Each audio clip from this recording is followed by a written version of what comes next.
足並みを揃えてゆこうお互いを信じ合う5人の仲間まるでスファイブに預けた命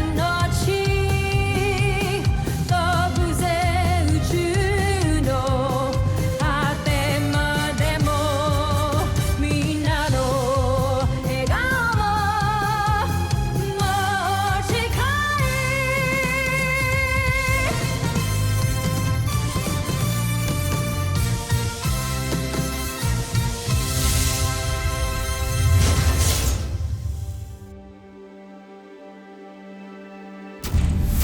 Ang nakaraan sa Voltes 5 Legacy.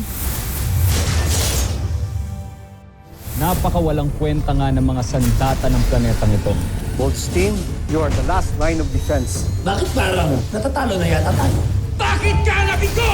Huwag mo akong ipahiya, Zardos. Pinapakilala ko mga bago nating kampiyon. Yan si Baizanger. Wait for it back! Sige pa!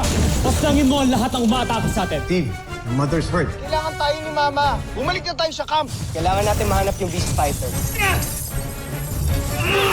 I'm so sorry, Richard. I have to do this for my sons. Hindi ko sila pwede pabayaan. Mama nyo nagpapalipat ng fighter jet na yan. No! Let my sons go!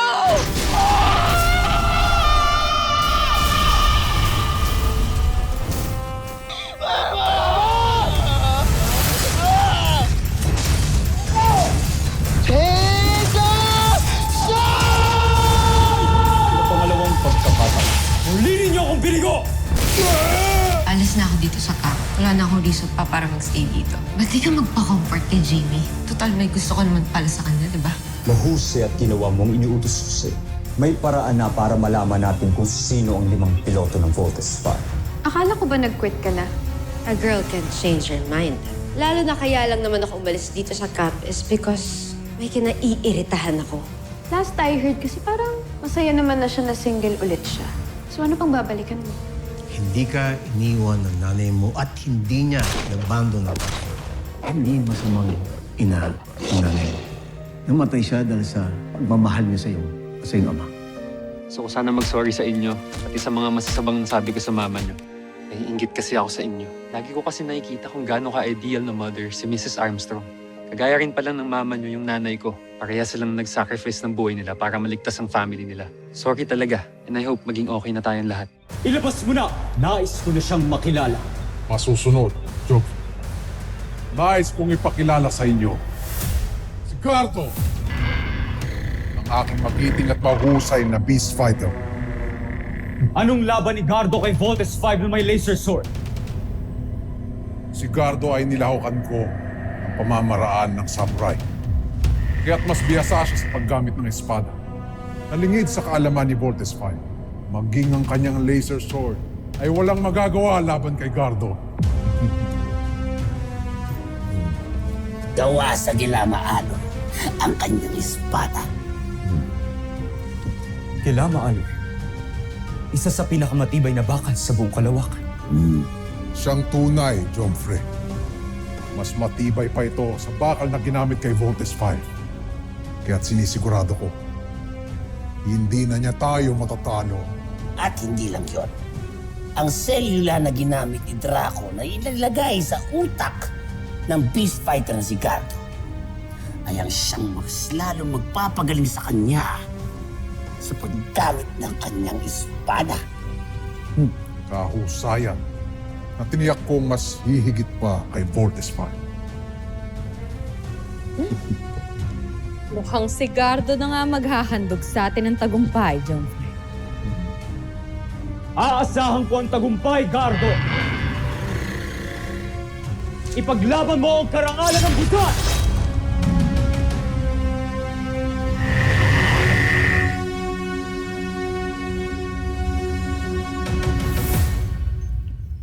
Dr. Smith. Sorry, andito ka pala. Please join us.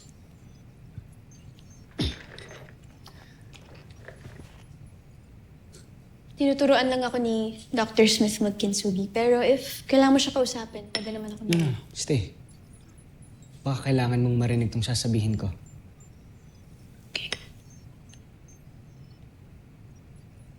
Tungkol saan, Steve? Kay Mark po, Dr. Smith. Bigla siyang bumait sa amin. Nag-sorry siya, nakipag-ayos sa amin. Talaga?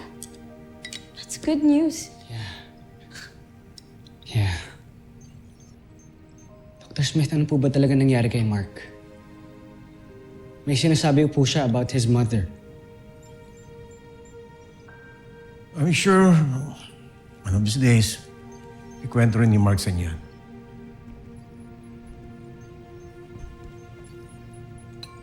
Huwag na sa akin manggaling.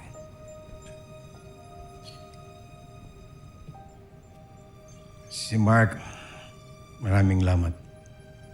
Pero there's nothing or no one broken is beyond repair. Just like this ball. Kinsugi.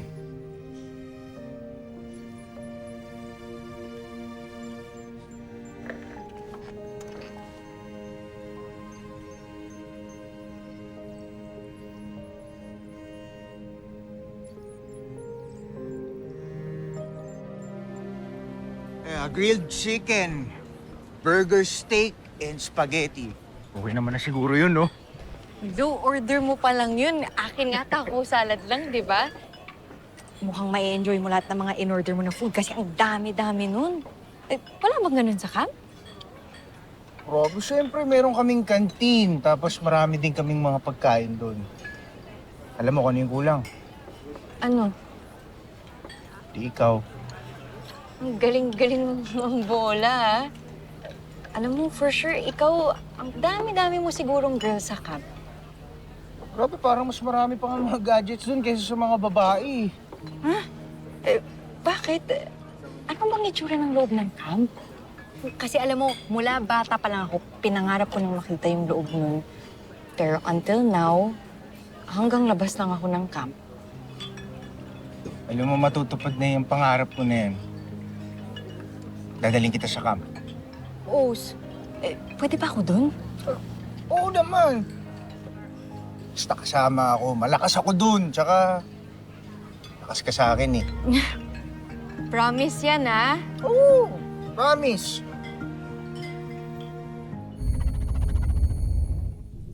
Inihahanda ko na ang muling paglusob sa mga taga-Terra Air 2. Ibig mong sabihin,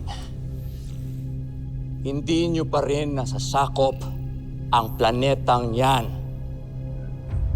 Kancho Aita! Malapit na, kamahalan. Huwag kayo mainip.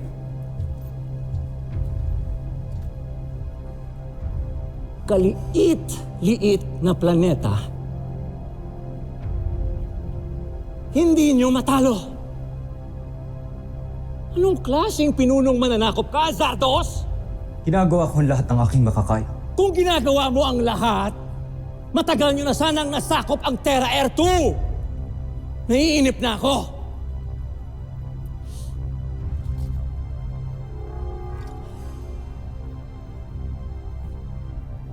Kapag hindi mo ito magawa sa lalong madaling panahon, tatanggalin ko ang paghirang ko sa iyo bilang prinsipe ng Buzan. At isasama kita sa mga kauri mo, mga alipin kagaya ng ano mo!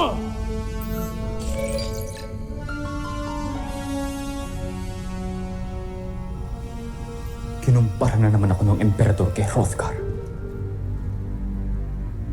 Ito na ang huling beses mangyayari. Pinapangako ko.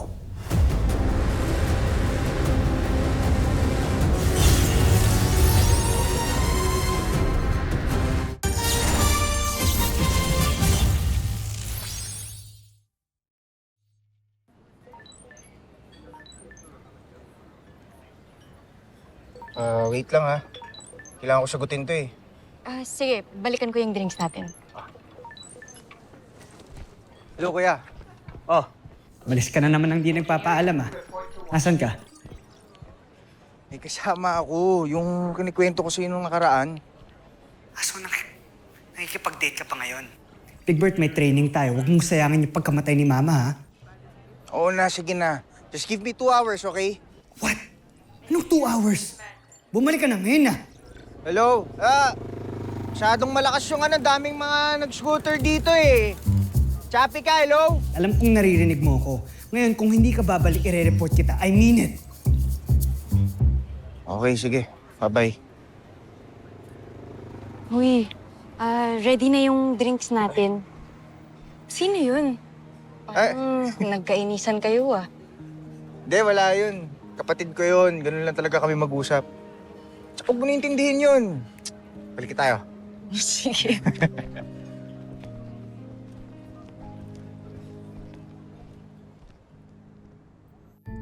Nasisiguro kung tataas ang ranggo natin sa oras na matalo ng ating beast fighter si Voltes 5. Kaya dapat lamang na paghusayan ni Gardo. Siguradong ako ang mauupo sa tabi ni Prinsipe Zardos. Sa oras na matalo natin ang mga taga-Terra Earth. Mataas masyado ang pangarap mo, Draco. Baka nakakalimutan mo. Ako ang utak ng mga armas ni Gardo. Kaya ako ang dapat umupo sa tabi ni Prinsipe Zardos. Maaaring ikaw ang utak. Ngunit ako pa rin na nakapag-isip kung saan ibabase ang abilidad ng pakikipaglaban ni Gardo. Kaya't ako ang nararapat sa tabi ni Prinsipe Zardos. Alam mo, ikaw, mayabang ka rin talaga eh, no? Kung di ka lang malaki, papatulang kita eh. O sige nga, subukan mo. Sige, magpatayan na lang kayo dalawa para ako na lang ang uupo sa tabi ng prinsipe. Ako ang uupo sa tabi ng prinsipe. Ako ang gumawa kay Gardo. Ako ang upo! Ako! Homsak! Jomfrey. Aga-aga niyo magdiwang wala pa kayo napapatunayan. Patawag sa iyong narinig, Joffrey. Masyado lang kaming kumpiyansa na matatalo ni Gardo si Voltes 5. Kung ganun, aasahan ko ang tagumpay, Draco. Umayo kayo't wasakin si Voltes 5 para sa karangalan ko at ng buong busa. Masusunod, Jo.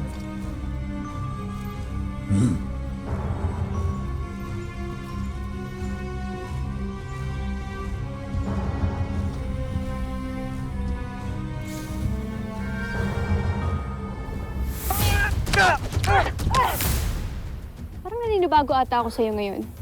Wala ka ba sa mood?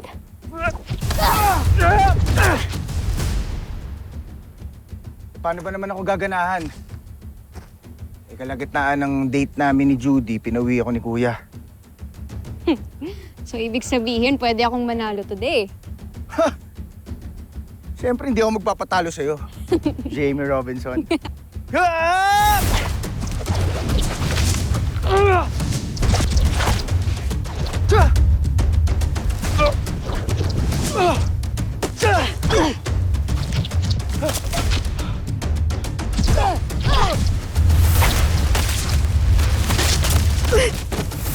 Jamie! Sorry! Bigla lang ako. Okay ka lang? Okay lang ako. Ang galing na na. Ano yun? Butterfly return. Butterfly return? After mawala ni Papa, pinatira ako ni Mama sa mga monks. At yung monk na teacher ko yung nagturo sa akin makipaglaban. Ang butterfly return ng isang technique na tinuro sa akin. It's interesting, ah. Ano? Turo mo sa akin? Hindi naman pwedeng hanggat di mo ako napapabagsak eh. Ganun, ah. Yun lang naman pala eh. Let's go!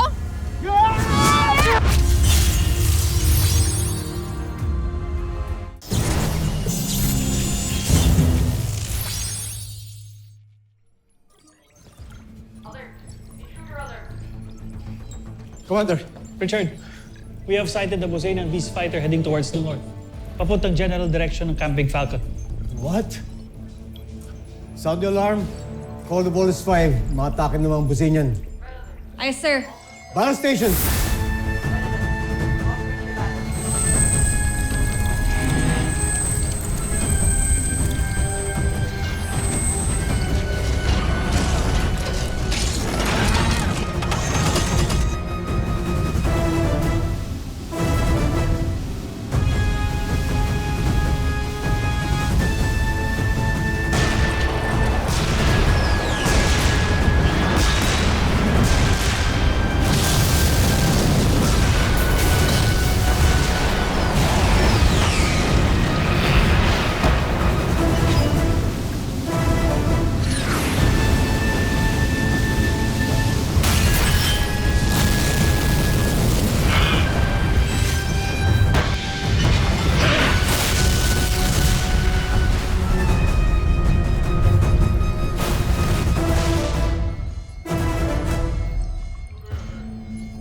ginagasgasan.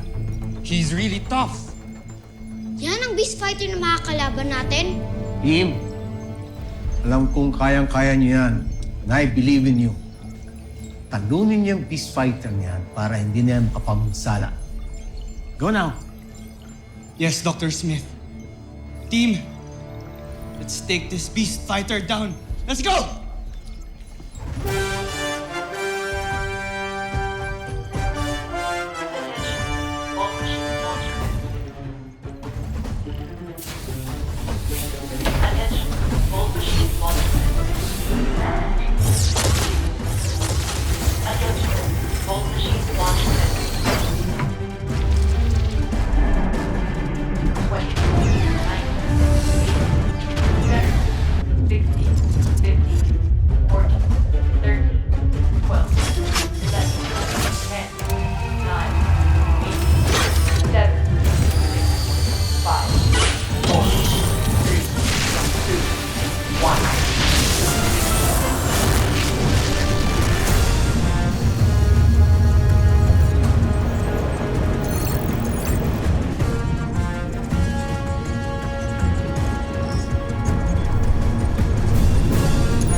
Unbelievable. Akala ko malakas ng mga pinadala ng mga kalaban. Hindi pa pala. Tignan mo, parang naglalaroan lang tayo. The Busenos are back with a vengeance. Kinakabahan ako para sa Voltes team. Don't worry, Commander. Alam nila what to do. Just trust them.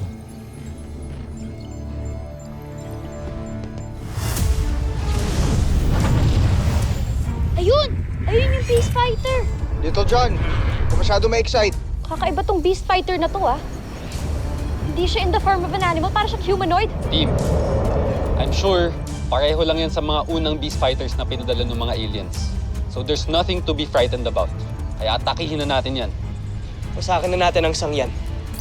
Get ready. Commit! Cruiser missiles!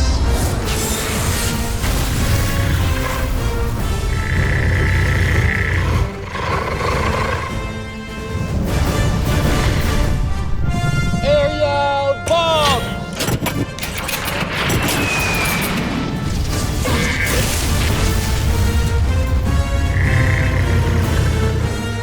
Frigate missile!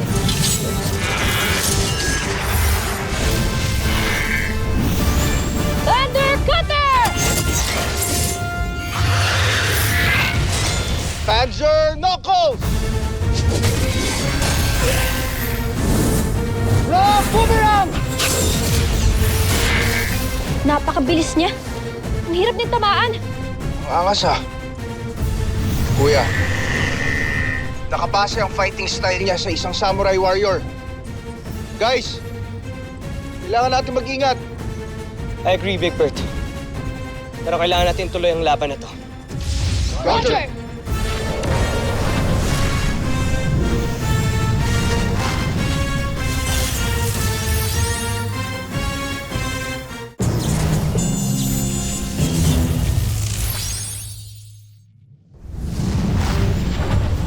Team, tapusin na natin to. Ayoko nang may madamay pang iba. Get ready. V formation now!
Voltus 5 Legacy.